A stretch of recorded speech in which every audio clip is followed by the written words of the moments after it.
In the beginning part of 1968, the Marines had already fought in many of the hills around the Khe Sanh airfield. But now they're getting disturbing intelligence reports that large communist units are starting to move from the north and come down and surround the Khe Sanh airfield.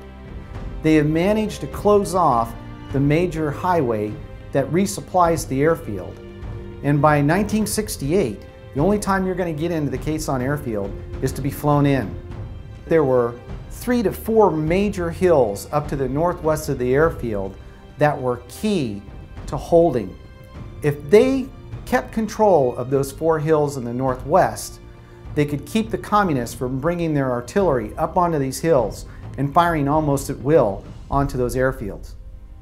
One of those hills to the northwest was a hill known as 881 South.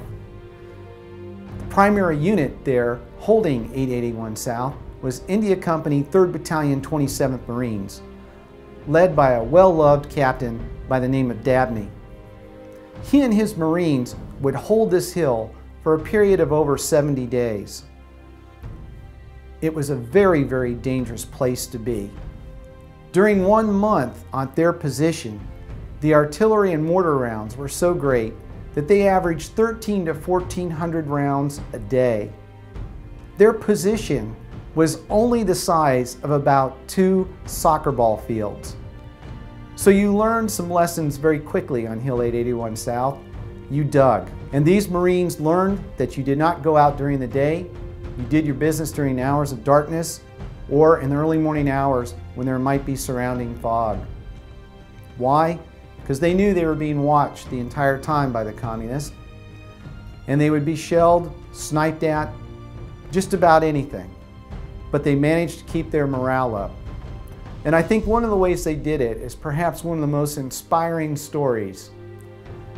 Every morning right before 8 o'clock, 2 to 3 Marine volunteers would go down to the command bunker and they'd be given a folded up American flag and a rusty bugle. One of the Marines would look at his watch and he'd say, "Go."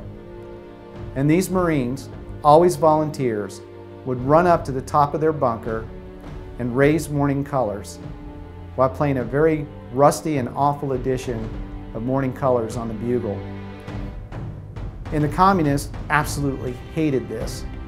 They would do everything to try to stop this from occurring. But the Marines did it every morning as a way of saying, if you want these colors, you got to come and get them.